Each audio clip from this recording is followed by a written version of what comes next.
Back. For centuries, people in the Americas have found sustenance and survival in three basic foods: corn, beans, and squash, otherwise known as the Three Sisters. And joining us this morning with details on a new exhibit exploring these foods and their botanical history are Kent Swanson and Noelle Chilton. Thanks so much, guys, for joining us. They're going to show us a recipe you can make using one of these ingredients here at home. We're going to definitely get to that, but first, let's kind of start with the exhibit in the Open Space program. Kent, tell me a little bit about the program. So the Open Space Division manages about 30,000 acres of public lands, including the Sandia Foothills, part of the Rio Grande Valley State Park.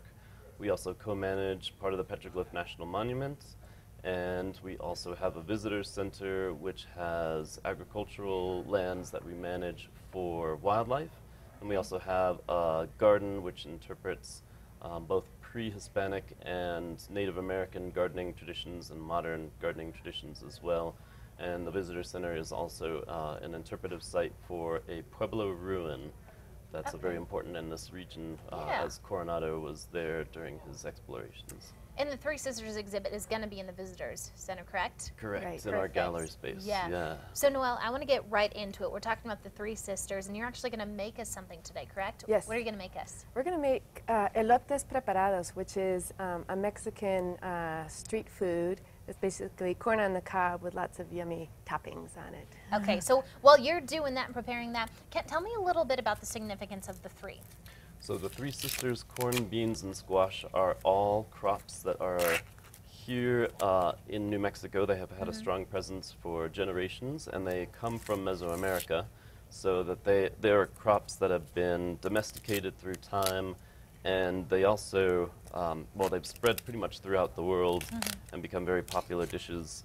But in particular, they have a botanical significance because when grown together with the corn serving as the trellis for the beans to grow on and then the squash growing below, they have this unique relationship, and also the beans themselves have a nitrogen fixing qualities, so these crops are perfect to grow together. The shade from the corn and the squash leaves kind of has this extra moisture, so really they have this unique relationship, and also nutritionally, when eaten together, they provide a much more nutritional meal than when eaten alone. So it's a really unique part of our culture, and it's also throughout Mexico and Central America.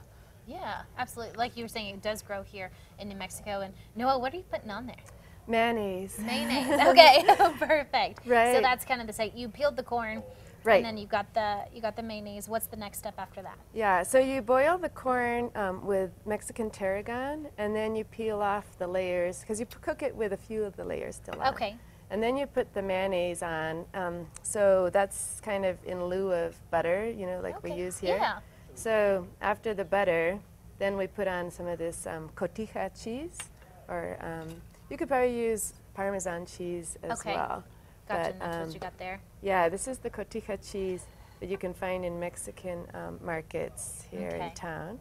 So you sprinkle it on, and it's it's a very rich and sloppy meal. That's okay. We can eat with our fingers here. Now, we have about 30 seconds left. Tell me, where can we find the exhibit?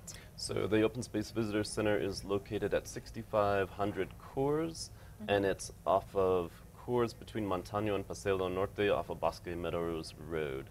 And that's open now, right? We can go see it? And how long is that going to be around for? So through the end of the month, and the Visitor Center is open Tuesday through Saturday from 9 a.m. to 5 p.m. Gotcha. Until the end of June. Until the end of June. And you're putting the final touches on that? Yeah, so we have some little chili powder and then some lime, and then it's good to go. Perfect. Thank you so much, Kent and Noelle, for joining us. The Three Sisters exhibit, you definitely want to go check it out. For more information on the exhibit, go to our website, KRQE.com. We'll be right back.